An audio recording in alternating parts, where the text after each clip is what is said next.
우리의 신앙생활은요, 처음부터 모든 그 신앙생활의 과정, 그리고 우리의 결론, 예수님이 다시 오셔서 있게 될 그 결론에 이르기까지요, 언제나 우리 하나님께서 앞서 행하신다는 것을 가장 중요하고 가장 실질적인 그런 진리로 우리는 갖고 있는 자들입니다. 이것이 성경이 말하는 우리 구원의 실제이죠. 우리가 죄와 사망에서 거듭나 구원받는 것도 그렇고, 그렇게 구원받은 자, 거듭난 자로서 성화되어져 가는 그 신앙의 여정을 걷는 것도 그렇고, 또 그 성화되어져 가는 과정 중에 수없이 실패하고 넘어지지만 다시 일어나서 다시 나아갈 수 있는 것, 또 결국 그 성화의 완성인 영화, 예수님이 다시 오셔서 있게 될 우리의 영화로운 그 상태에 이른 것도 여러분들 언제나 하나님께서 앞서 행하시는 것 속에서 우리에게 있습니다. 이렇게 하나님께서 우리의 앞서 행한다는 이 진리는 진정으로 우리 모든 죄인들에게, 연약한 인생들에게 참 기쁜 소식이 아닐 수 없습니다. 복음인 거죠. 앞서 행하시는 그 하나님의 행하심 때문에 우리가 구원도 받고 구원도 누리고 그것의 완성을 경험하기 때문입니다. 그리고 이것이 세상 모든 종교와 기독교를 명확하게 가르는 아주 중요한 지점입니다. 세상의 모든 종교, 그리고 그 종교의 신은 먼저 행하지 않습니다. 그렇죠? 언제나 우리 인간들이 행한 일에 대한 반응으로 움직입니다. 우리가 잘하면 상을 주고 우리가 못하면 벌을 줍니다. 우리가 좀 더 잘하면 좀 못한 것도 봐주고 우리 편이 되어주는 식으로 우리가 한 것에 대해서 그렇게 반응하죠. 언제나 우리가 한 것에 대한 반응으로 신은, 이 세상의 종교는 뒤이어 행하는 것입니다. 그렇게 거짓 신은요, 언제나 앞서 행하지 않고 이후에 행하죠. 하지만 성경의 하나님, 참되고 살아계신 하나님은 언제나 앞서 행하십니다. 그분은 이 세상이 있기 전에 앞서 계셨고, 그분이 앞서 행하심으로 이 세상을 창조하셨어요. 나의 존재도 그렇죠. 언제나 하나님은 그러하신 분인 거예요. 여러분은 이 앞서 계시고 앞서 행하시는 이 하나님, 여러분 이 하나님을 진실로 알고 믿는 자입니까? 그분이 언제나 나보다 항상 앞서 존재하시고 앞서 행하시며, 바로 그분이 행하시는 것 속에서 나에게 뭔가를 말씀하시고 행하시고 또한 요구하신다는 것을 알고 있습니까? 우리는 종종 성경에서 아주 어려운 요구들을 대면하게 됩니다. 이거는 내 힘으로, 내 능력으로는 할 수 없을 것 같은데 하는 그 부담스러운 명령들을 우리가 마주하게 되죠. 용서하라. 아무것도 염려하지 말라. 원수를 사랑하라. 이러한 하나님의 명령을 들을 때마다 우리는 그저 곧장 우리의 죄성으로 이렇게 반응해요. 이걸 어떻게? 이거는 순종하기 힘든데? 이거는 예수님이 하는 거지. 예수님이니까 하는 거고, 바울이나 뭐 이런 사도니까 하는 거지. 나는 못해. 혹시 이렇게 생각하고 있지는 않습니까? 여러분들, 제가 그래서 항상 우리 하나님의 명령을 들을 때는 어떻게 들어야 된다고 했습니까? 그것은 마치 부모가 사랑하는 자기의 자녀를 향하여서 뭔가를 요구하고 명령하는 것과 같은 의미로 받아야 된다고 했습니다. 그렇죠? 그럼 부모가 자녀에게 뭔가를 요구할 때 그것은 무엇을 내포하는 것입니까? 사랑하는 자녀에게 뭔가를 요구하고 그에게 뭔가를 시킬 때 그것은 그 자녀가 뭔가를 깨닫고 배우고 또 그 안에서 성장하기를 원하는 마음에 요구를 합니다. 그리고 그 자녀가 요구한 그 일을 할 수 있도록 부모는 그 모든 것을 준비해 놓고 또 언제든지 도울 것을 약속하는 마음으로 그렇게 요구한다고 했죠. 그렇죠? 그렇게 하잖아요, 부모는. 그래서 제가 자주 예를 든 게 자전거 태우고 타라 이렇게 요구할 때 그 얘기가 뭐예요? 자전거도 사주고 이게 보호대도 사주고 뒤에서 잡아줄 거고 넘어지면 일으켜줄 거, 이 모든 것을 약속해서 자전거 타라 이렇게 하는 거란 말이에요.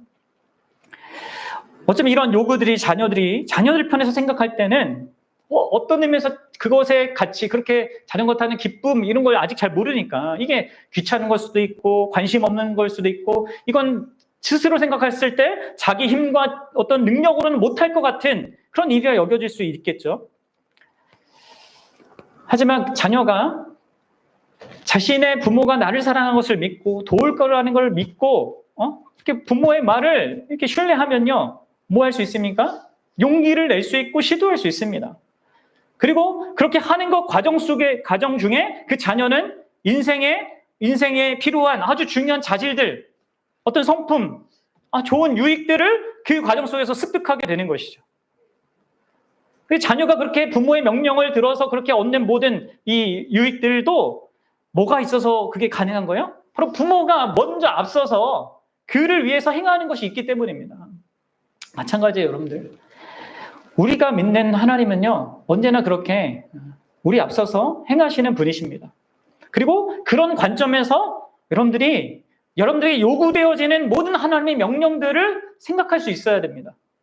그리고 그렇게 여러분이 한다면 여러분들에게 부담스럽게 여겨지는 그 명령들이 여러분 다르게 여겨질 거예요. 저는 오늘 본문을 통하여서 우리 앞서 행하시는 그 하나님을 함께 주목해서 보고 싶어요. 먼저는 여러분들 이 앞서 행하시는 이 하나님의 그 일, 하나님은 왜 이렇게 앞서 행하실까? 왜 우리에게는 그 앞서 행하시는 그 하나님이 필요할까? 이 부분을 함께 좀 생각해 보겠는데요. 왜 그럴까요? 왜 하나님은 먼저 항상 앞서 행합니까? 오늘 본문은 두 가지 이유를 우리에게 말합니다.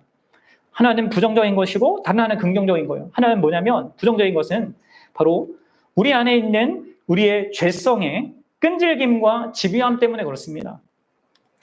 여러분들 본문을 잘 보세요. 바로 이 죄 때문에 하나님이 우리 앞서서 행하는 이 일이 우리에게 항상 필요한 것입니다. 우리 1절을 한번 다시 읽어보도록 하겠습니다. 1절 시작.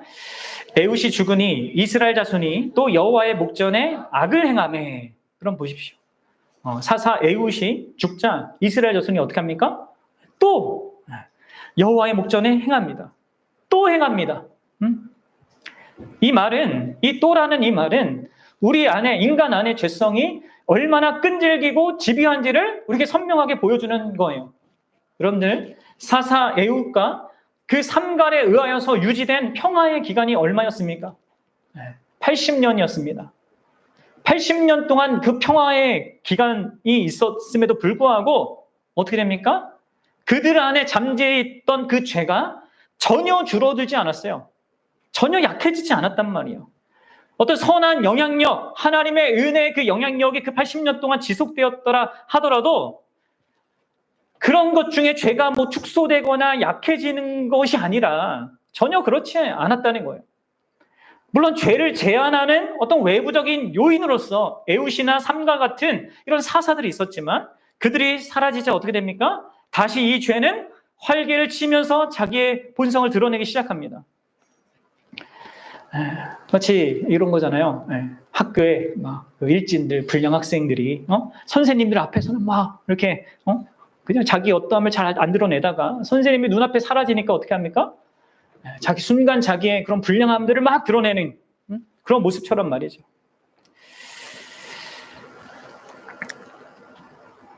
여러분들, 이 부분에서 여러분들이 한 가지 좀 생각해 볼 게 있어요. 적용적으로. 지금 여러분들의 지금 신앙생활이 뭐에 영향을 받고 있나 이걸 생각해 보셔야 합니다.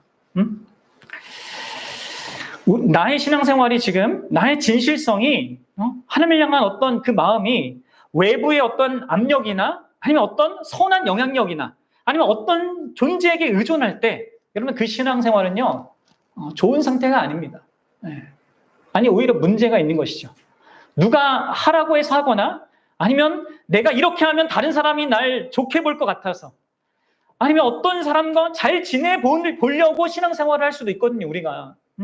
근데 여러분들 그런 모든 것들은 이 이스라엘 백성들처럼 이 껍데기만 그럴듯하게 하는 것이죠.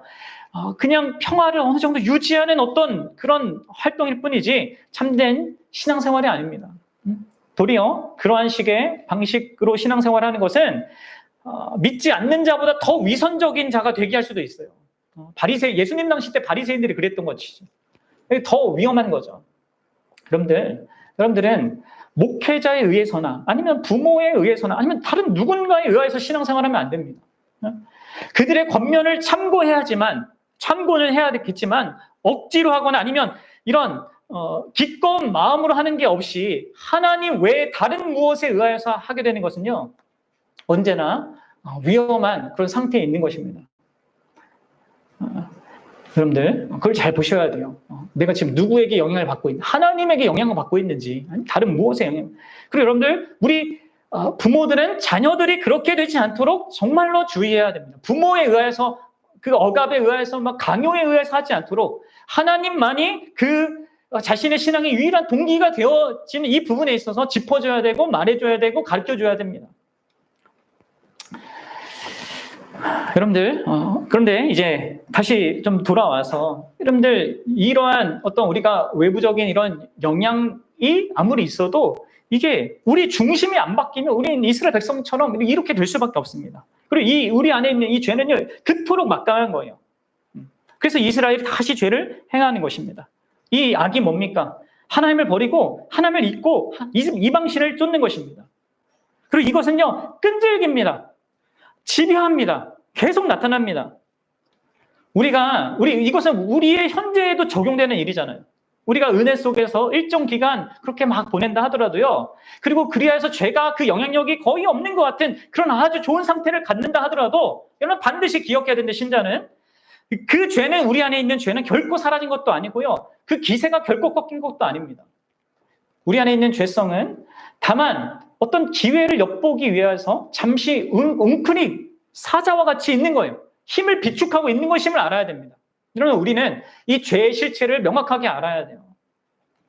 그래서 신자는요, 우리 안에 있는 이 죄를 결코 가볍게 생각하고 만만하게 생각해서는 안 됩니다. 죄가 한동안 그런 하나님의 은혜와 평안 속에서 제어된다 할지라도 그렇다고 해서 그 죄가 그 자신의 어떤 그 성향과 그 정체성 그것을 결코 잃어버리지 않습니다. 나는 하나님의 은혜를 받고 있으니까 죄로부터 자유롭다. 이런 상태에 있는 신자는 아무도 없어요. 그래서 사도 바울의 이 경고를 반드시 기억해야 돼요. 고린도전서 10장 12절에 이렇게 얘기하죠. 그런즉 선줄로 생각하는 자는 넘어질까 조심하라. 여러분들 이 바울의 경고를 기억해야 돼요.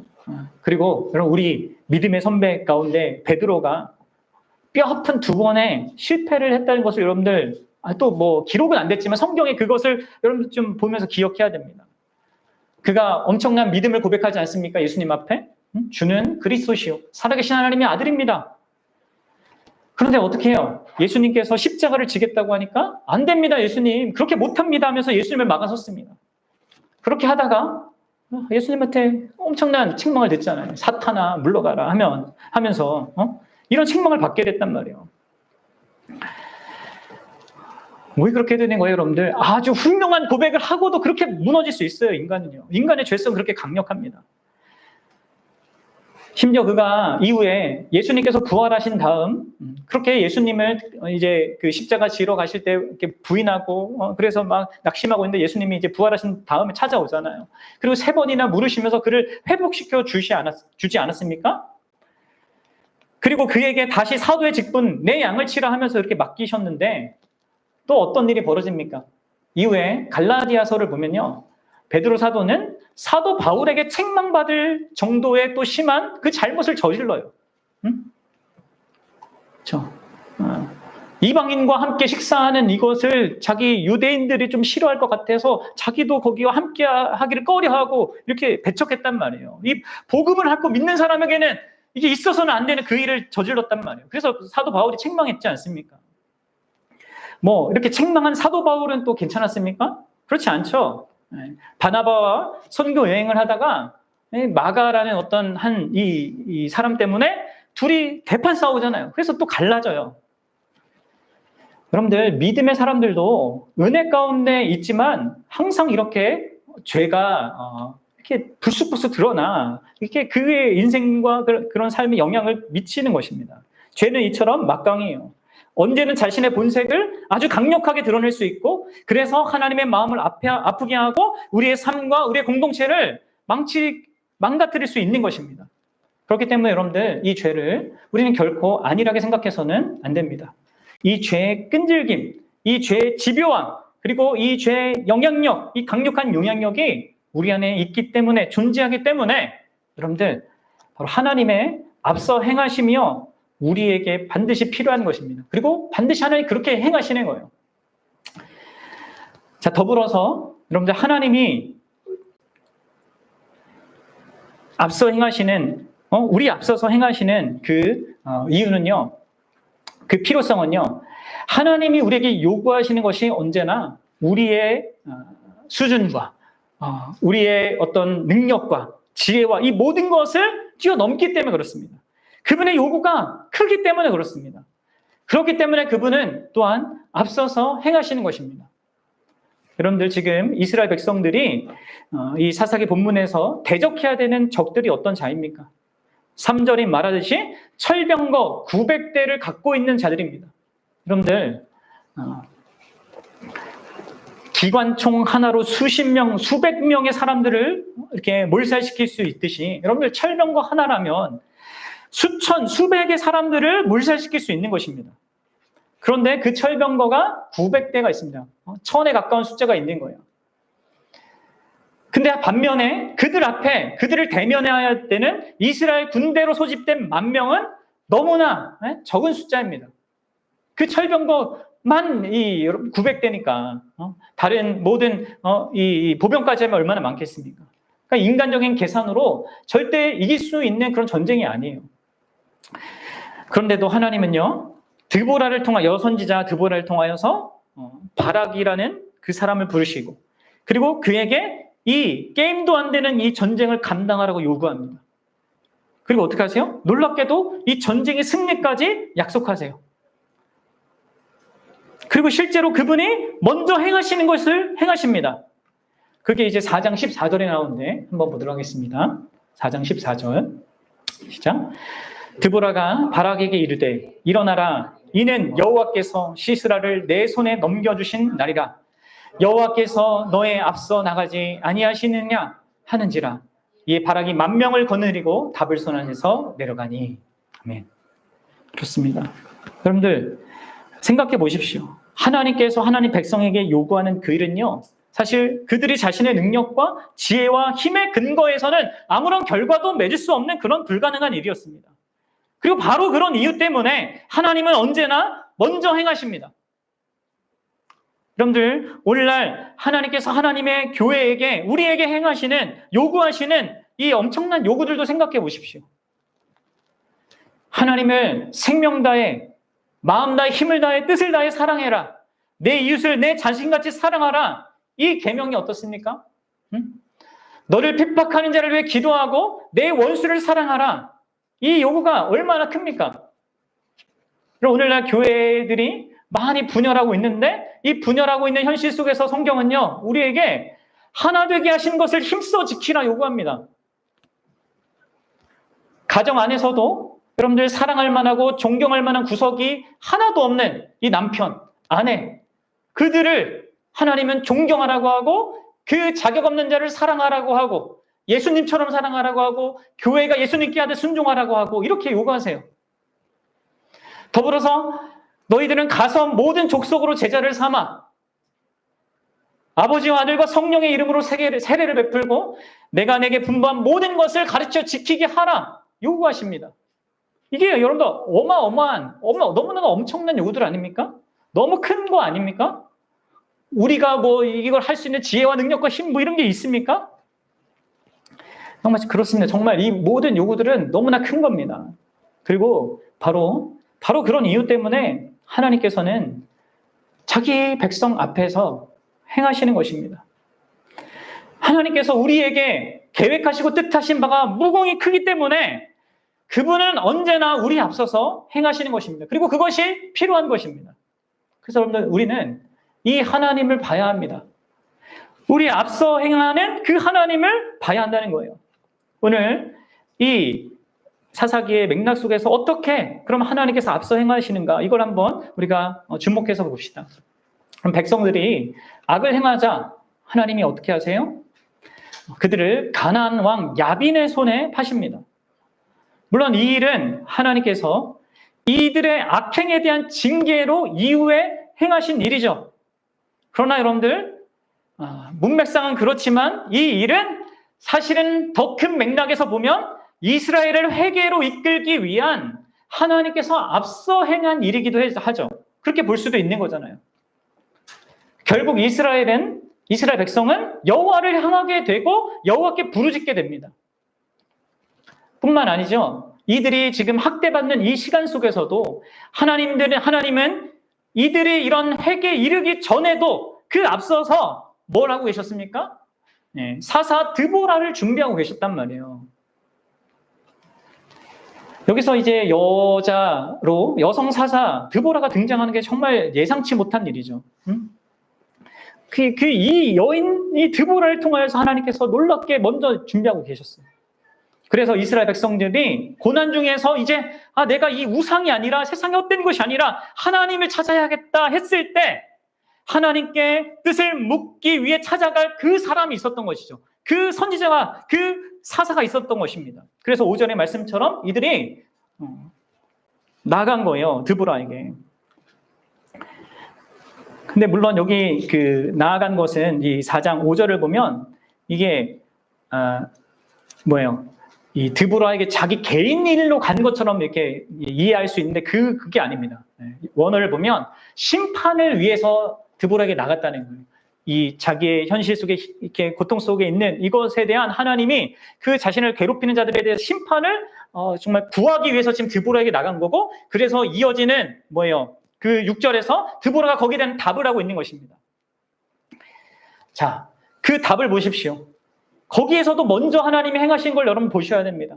여러분, 하나님은 이스라엘이 그들의 이 드보라에게 이 심판을 요구하기 전에 이미 앞서서 드보라에게 누군가가 이스라엘을 야빈과 시스라의 손에서 구원할지를 말씀해 놓으셨어요.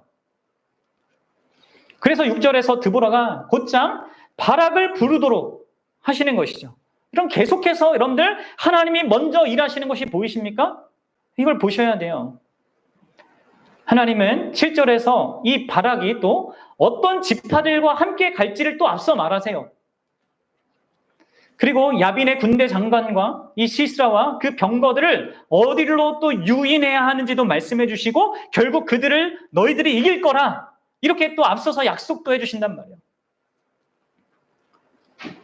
그리고 14절에 가보면 이제 이 드보라와 바락이 시스라 군대와 대면하는 그 상황에서도 하나님은 드보라의 이 선포를 통하여서 바락이 하나님께서 자신 앞서 행하는 것을 주목하여 믿음의 눈으로 볼 수 있도록 그것을 또한 선언해 줍니다. 그리고 이 바락이 그 선포된 말씀을 듣고 용기를 내어서 자신이 함께하고 있는 그 10,000명을 거느리고 추격해 나가는 거예요. 전쟁으로 나아가는 겁니다. 그리고 어떻게 됩니까? 15절처럼 이런 일이 벌어지는 것이죠. 우리 15절 한번 읽어봅시다. 시작. 여호와께서 바락 앞에서 시스라와 그의 모든 병거와 그의 온 군대를 칼날로 혼란에 빠지게 하시매 시스라가 병거에 내려 걸어 도망하니라. 여호와께서 바락 앞에서 행하셨습니다.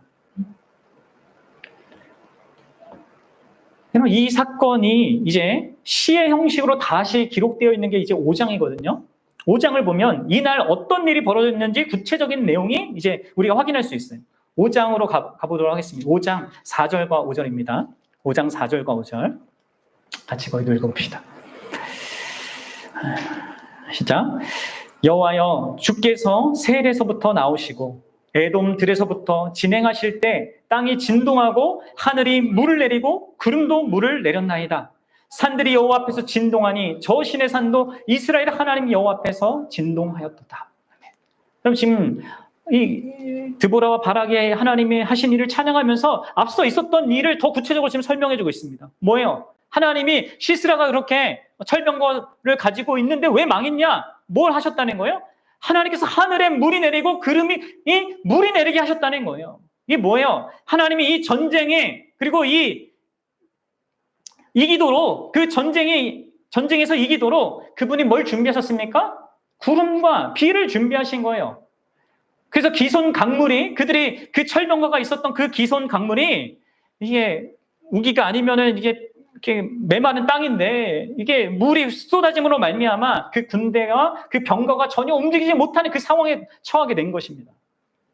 여러분, 이는 마치 그 갈라졌던 홍해가 모세에 의하여서 그 갈랐던 홍해가 이스라엘을 뒤쫓던 그 애국 군대 그 위에 갑자기 이제 다시 쏟아져서 그들이 망하는 그런 일의 재현과도 같았습니다. 철병거들이 기손의 급류에 멈췄기 때문에 여러분 시스라는 이 병거에 빠져나와서 걸어서 도망한 거예요. 여러분, 이 승리를 위해서 하나님은 앞서서 이 자연의 조건까지도 준비하신 거예요. 뿐만 아니죠. 여러분 11절을 보십시오. 4장 11절을 보면 갑자기 중간에 끼어든 것 같은 일화가 하나 나옵니다. 그건 뭐냐면 겐 사람 헤벨이 자기 족속을 떠나 게데스 가까운 사하나님 상수리 나무 곁에 장막을 쳤다고 딸랑 이게 나와요. 이야기가 나와요. 그리고 다시 시스라 군대 막 전쟁 장면으로 넘어간단 말이에요. 근데 여러분들 이 사람이 어떤 사람이에요? 왜 이야기가 갑자기 등장하는 겁니까? 나중에 이 아내가 뭔가 역할을 하거든요. 이 사람은 모세의 장인 호밥의 자손입니다. 따라서 이스라엘과 가까운 이방인이에요. 그런데 이 사람이요, 자기 족속을 떠납니다. 그리고 아이러니하게 17절을 보면 이스라엘을 배반해서 하술왕 야빈과 계약을 맺어요. 그리고 화평의 관계를 맺는단 말이에요.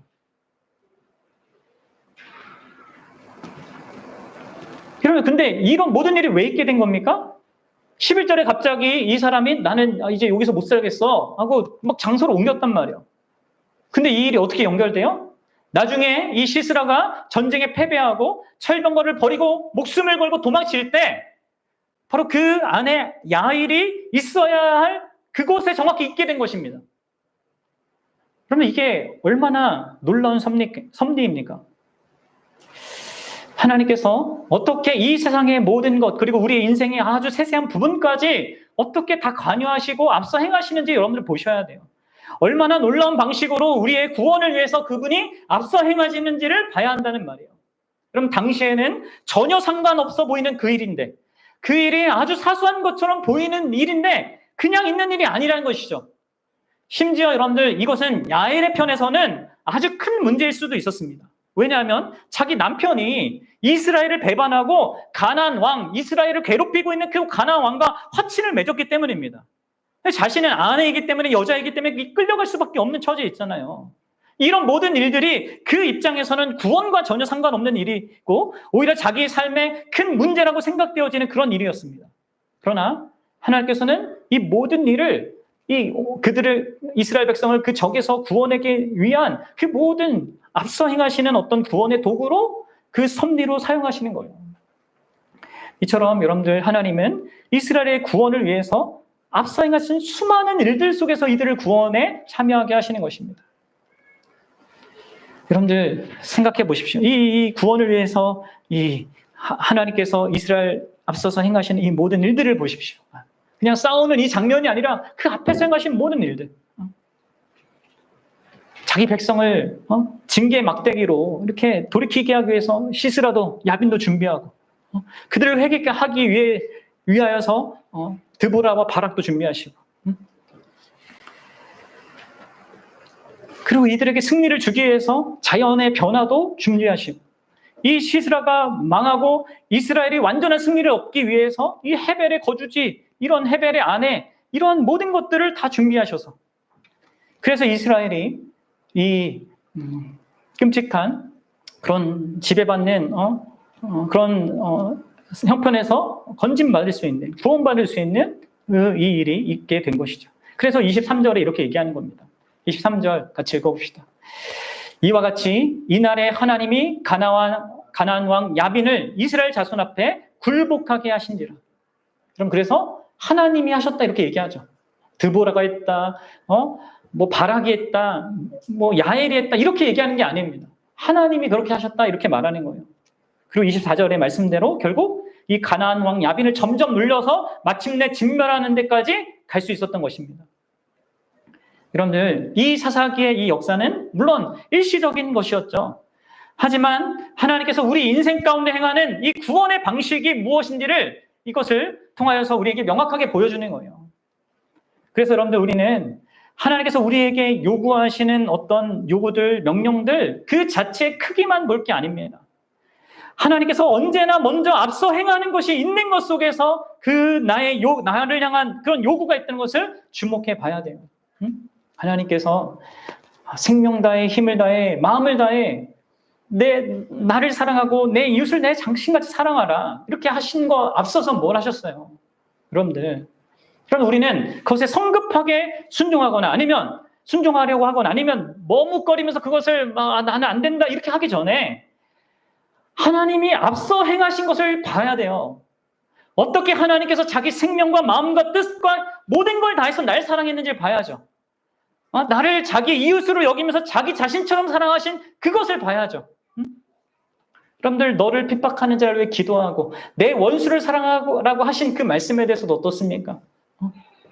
그럼 그것에 대해서도 내가 하나님 말씀하셨으니까 순종해야지. 그냥 막 성급하게 하는 것이 아니라 이건 난 못하는 거야 이렇게 하는 것이 아니라 앞서 행하신 하나님을 보셔야 된다니까요. 하나님이 어떻게 하나님을 원망하고 하나님을 대항하고 하나님을 무시하고 했던 그런 원수 같던 나를 사랑하셨고 나를 위해 또 예수 그리스도를 통해서 기도하셨고 나를 어떻게 친절하게 대하셨는지를 봐야 합니다. 교회로 하나 되라는 이 명령도 여러분들 그 에베소서 말씀 보면 뭐가 있습니까? 성령이 하나 되게 하신 것을 힘써 지키라요. 하나가 안 됐는데 너희끼리 막 힘써 지키라 이렇게 얘기하는 것이 아니라 하나 되게 하신 것이 있대. 성령이 먼저 하신 것이 있다. 그것을 따라서 해라 이렇게 요구한단 말이에요. 아내를 생명 다해 사랑해라. 남편을 온 마음을 다해 경외하라. 이런 말씀 앞에 뭐가 있습니까? 그리스도 안에서라는 말이 있잖아요. 예수 그리스도가 널 어떻게 사랑했는지, 어떻게 사랑하고 있는지, 이런 앞서 행하신 이런 모든 것 속에서 모든 것들이 명령되어지고 요구되어진단 말이에요.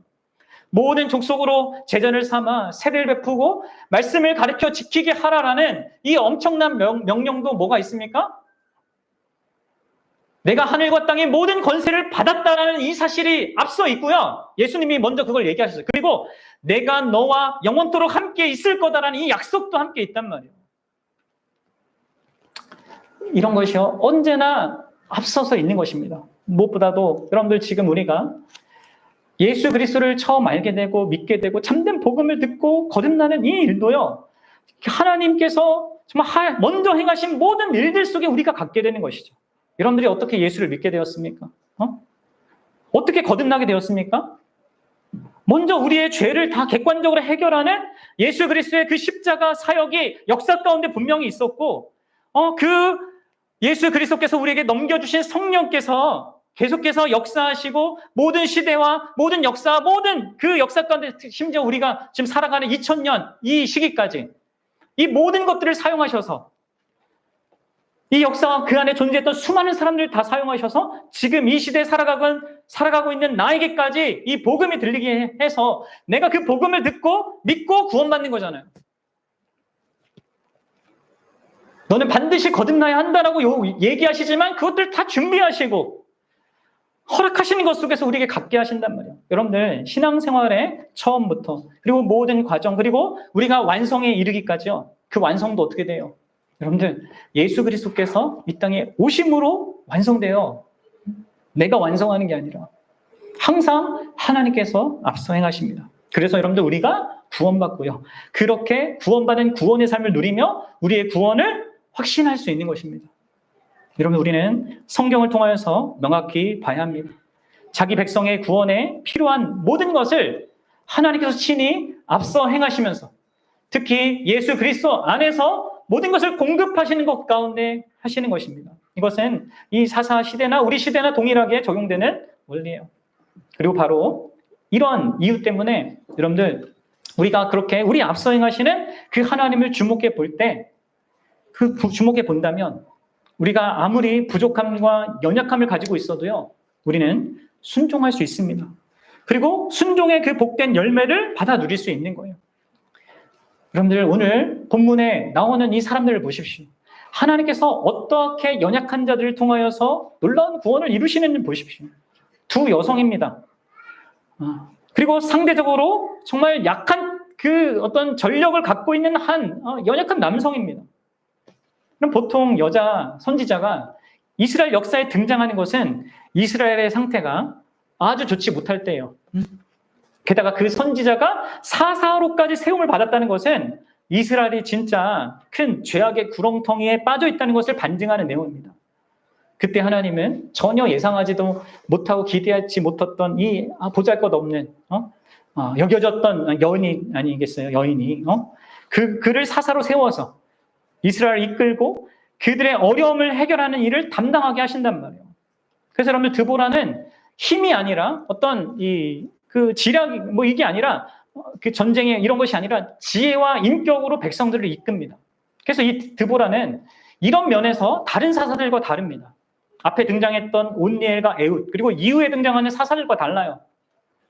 그리고 이런 드보라의 등장은 하나님이 세우신 구원자가 다만 어떤 이 적들을 깨부시고 그들을 건져내는 그런 일만 하는 것이 아니라 통치하는 일도 한다. 그들을 복되게 통치하는 일도 한다는 것을 보여주는 것입니다. 그리고 이런 드보라의 역할은 앞으로 이어질 왕조의 출범을 예고할 뿐만 아니라 궁극적으로는 예수 그리스도의 역할까지 예고하는 거예요. 구원하는 것뿐만 아니라 우리를 다스리시는 그분.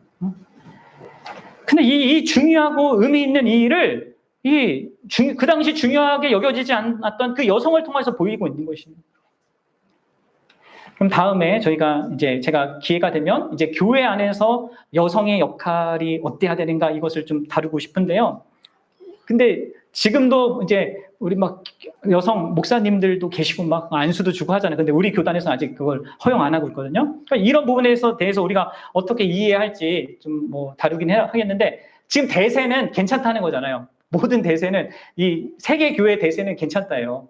여성 안수 주고 그 목회자 역할 감당하는 거. 근데 이 고대 사회는 아니란 말이에요. 근데도 엄청난 파격적인 거죠. 하나님은 절대적인 약자로 여겨지는 이런 자들을 통하여서 하나님의 구원을 이뤘어요. 심지어 이 드보라가 바락과 함께도 나아가잖아요. 두려웠겠죠. 하지만 하나님의 약속, 하나님이 먼저 행하시는 것을 신뢰했기 때문에 그곳에서도 이 바락을 향하여서 이렇게 담대히 나가도록 격려할 수 있었던 것이죠. 그럼 야엘도 마찬가지입니다. 그녀는 사사도 아니었어요. 그냥 아주 평범한 가정주부였습니다. 그리고 그녀의 남편은 그리 올바른 사람도 아니었어요. 그렇죠? 그러니까 이 이스라엘을 괴롭히던 가나안 왕 야빈과 화친을 맺었던 거 아니겠습니까? 그냥 남편이 또 가자고 하는 대로 움직일 수밖에 없었고 이주할 수밖에 없었던 그런 여인이었어요. 그러나 이 여인 역시 앞서 행하신 하나님의 일을 보고 믿음으로 자기가 할 수 있는 일을 용기 내어 감당했습니다. 남편이 적과 화평 맺은 그 상태였고 남편을 따라가고 있었지만 야엘은 그 남편의 선택에 동의하지 않았고 하나님 편에 섭니다. 그리고 기회가 주어졌을 때 그 당시 하나님 백성의 대적의 최대 원수이죠. 그 시스라를 말뚝으로 파가 죽입니다. 어떻게 이렇게 대범한 일을 할 수 있었을까요? 앞서 일하시는 하나님 때문입니다. 그분을 보았기 때문이에요. 드보라도 그렇고 야엘도 그렇고 그렇게 순종할 수 있었던 거예요. 그럼 바락의 순종도 같은 맥락에서 이해할 수 있어요. 우리가 이 바락의 순종을 보면요. 이렇게 좀 잘못 보면 이 바락이 처음에는 소심한 믿음을 보인 것처럼 보입니다. 그리고 많은 사람이 또 그렇게 해석도 해요. 그렇게 해석할 수도 있습니다. 이 사람이 이제 하나님 말씀보다 그 말씀을 전하는 드보라를 더 의지해서 드보라가 안 가면 나도 안 갈 거야. 이렇게 반응한 거라고 보는 것이죠. 그래서 9절에 그러한 소심한 믿음 때문에 그 영광을 얻지 못할 거라는 그 소리를 들은 거로 우리가 볼 수도 있습니다. 하지만 달리 보면요.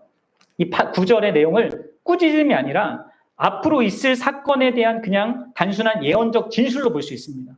그러면 앞에 바락이 했던 모든 행위는요. 믿음의 행위로 또한 여길 수 있어요. 그리고 이렇게 보는 게 전 더 적절하다고 보거든요. 바락은요. 참된 믿음의 어떤 모습을 보여주고 있는 거예요. 자기 형편에서, 자기의 입장에서, 자기가 할 수 있는 그 입장에서. 바락이 드보라와 함께하기를 원하는 것은요. 참된 믿음이 무엇인가를 보여주는 것입니다. 참된 믿음이 뭐예요? 그것은 자기 인생의 모든 단계와 환경 속에서 언제나 하나님의 음성에 귀를 기울이는 것입니다. 그래서 이 바락은 하나님의 말씀을 전하는 자와 함께 가고자 했던 거예요. 생각해 보십시오. 이 바락은 인간적인 승산이 없는 그 일에 지금 도전하고 있어요. 그렇죠? 철병거 900대가 10,000명하고 이게 게임이 안 되는 거란 말이에요. 그 10,000명은 자기가 함께하고 있는 10,000명은 그냥 단번에 질 수도 있는 그런 상황이었지만 이게 나아간단 말이에요. 싸우기로 한단 말이죠. 이게 믿음이죠. 그렇죠? 그리고 이 바락은 이 일로 인하여서 자신이 분명히 영광받지 못한다는 것도 알고 있었어요. 어떤 영광에 연연하지 않습니다. 다만 순종하여서 군대를 이끌어요. 그러니까 이게 바락이 지금 바른 믿음의 모습을 보이고 있는 거예요. 바락 역시 모든 면에서 평범했고 심지어 사사로 쓰임받을 정도의 영웅도 아니었습니다. 응? 그가 가진 영향력도 스불론과 납달리 지파 사람들 10,000명 정도를 모을 정도밖에 아니었던 거예요. 그러나 앞서 행하시는 그 하나님을 신뢰하고 믿음으로 이 바락도 믿음의 선한 싸움을 싸우러 나아갈 수 있었던 거예요. 여러분들, 하나님께서 이 구원을 위해서 이 3명의 평범한 사람들을 사용하신 것이 우리에게 뭘 보여주는 겁니까? 여러분들, 하나님은요, 아셔야 돼요. 어떤 사람의 장점 때문에 일하지 않습니다. 이게 기독교의 독특성입니다. 우리는 세상에서 영향력 있는 사람이 되어야 하나님이 우리를 쓰신다거나 아니면 세상에 영향력 있는 사람이 기독교인이 되면 우리에게 도움이 될 거다, 기독교인에 도움이 될 거라는 이런 모든 생각들이 왜 잘못됐는지를 알아야 합니다. 우리가 위대한 일을 해서 하나님이 영광받지 않으십니다. 하나님이 위대한 일을 하시고 그 위대한 일을 우리와 같이 보잘것없는 자를 통해서 행하시는 것입니다. 하나님이 구원자이고 하나님이 자기 뜻대로 행하시는 것입니다. 하나님께서 앞서 행하시는 것입니다. 그래서 여러분들, 이 앞서 행하시는 이 하나님 때문에 우리는 어떤 연약하고 부족한 조건을 가지고 있다 하더라도요, 순종할 수 있고 순종하는 것 가운데 복된 열매를 받아 누릴 수 있는 거예요. 그리고 그렇게 되는 자는 결론적으로 언제나 하나님만을 높이게 되어 있습니다. 여러분 생각해 보십시오. 응? 죽어 있는 자들에게 주 예수를 믿으라 하잖아요. 응? 생각해 보세요. 자기밖에 모르는 우리에게 하나 되게 하신 것을 지켜라 요구하십니다. 서로 상처 주고 상처받는 그 관계 속에 있는 부부에게 피차 복종하라 이렇게 얘기합니다. 하나님, 예수님이 부활한 걸 보면서도 막 의심하던 그런 자들에게 가서 모든 족속으로 제자를 삼아라 이렇게 요구합니다. 이게 다 자격 없고 연약하고 부족한 이 우리에게 뭔가를 기대할 것이 있어서가 아니라 그분이 우리를 사랑하셔서 앞서 행하시는 것이 있기 때문에 우리가 그러함에도 불구하고 이 엄청난 요구를 하시고 순종한 우리를 통해서 자신의 뜻을 이루시는 거예요. 이 말씀에 결론을 맺겠습니다. 여러분들, 때로 우리의 죄가 너무 커 보이고 실패한 적이 너무 많기 때문에 계속 질 거라는 그 패배주의적인 생각이 혹시 여러분들을 지배하고 있습니까? 하나님은 우리더러 죄와 싸우라고 하는데 우리가 과연 싸울 수 있고 이길 수 있겠습니까? 사랑하는 여러분, 앞서 행하시는 하나님이 여러분들에게 계심을 기억하십시오. 죄가 너무나 막강하기 때문에 그래서 예수님이 이 땅에 오셔야 했고 또한 그렇기 때문에 그분은 자신의 생명과 우리의 생명을 영원토록 묶어서 하나가 되게 하셨어요. 그리고 우리 안에 성령까지 보내셔서 우리와 함께 하십니다. 그것 속에서 요구하시는 거예요. 그래서 여러분들 이런 말씀이 있는 거죠. 사람이 감당할 시험 밖에는 너희에게 당한 것이 없나니 오직 하나님을 믿으사 너희가 감당치 못할 시험 당함을 허락하지 아니하시고 시험 당할 쯤에 또한 피할 길을 내사 너희로 능히 감당하게 하시느니라. 만약 실패한다 하더라도요 결코 실망하지 마십시오. 그분이요 다시 일으키십니다. 그분이 이렇게 얘기하시고 무릇 내가 사랑하는 자를 책망하여 징계하노니 그러므로 내가 열심을 내라 회개하라. 또한 여러분들 우리에게 요구되어지는 것이 너무나 커 보이기 때문에 계속 주저하고 머뭇거리고 오히려 뒷걸음치고자 하는 그런 반응을 보이고 혹시 있습니까? 사실 하나님의 모든 요구들은 그렇게 크게 우리에게 보이고 진실로 너무 큰 것들입니다. 하지만 하나님, 우리와 함께 하시는 그 예수님께서 세상 끝날까지 나와 함께 하겠다고 약속하셨어요. 무엇이 우리에게 요구되어지든지 간에 그것이 얼마나 크게 보이든지 간에 또 우리가 얼마나 연약하고 부족하여 보이든지 간에 여러분들 예수님이 계심을 또 예수님이 앞서 행하시는 것이 있음을 주목하시고 바라볼 수 있기 바랍니다. 그리고 이러한 사실을 진짜 알고 믿는 이 인생은요, 진짜 복된 거고요. 비록 더디다 할지라도 순종하고자 하고 순종할 수 있고 또 그 결과로 어떤 순종의 유익을 누리게 되는 거예요. 그리고 말미암아 자기가 뭔가를 누려도 결국 앞서 행하시는 그 하나님을 아는 그 신자는 오직 하나님만을 높이게 되는 것이죠. 이제 바락과 시스라가 드보라가 5장에서 하나님만을 막 찬양하거든요. 그렇습니다, 여러분들. 우리가 순종하면서도 하나님을 높일 수밖에 없게 되는 거예요. 모든 것이 하나님 때문이다. 내가 모든 복을 누리는 것은 그 하나님 때문이고 하나님 영광 받으셔야 합니다 하면서 우리의 면류관을 벗어서 그분 앞에 드릴 수밖에 없고 하나님을 높여 창할 수밖에 없는 것이 신자인 것입니다. 바라기는 저와 여러분들이 이 앞서 행하시는 하나님을 바라보고 그를 바라보는 것 가운데 그의 도우심을 힘입어서 죄와 싸우고 또한 순종할 수 있는 그분의 엄청난 요구에 기쁨을 순종할 수 있는 그런 인생들이 다 되길 바랍니다. 그래서 오직 하나님을 영원롭게 하고 하나님께 영광 돌리는 저와 여러분들 되기를 주님의 이름으로 축원합니다.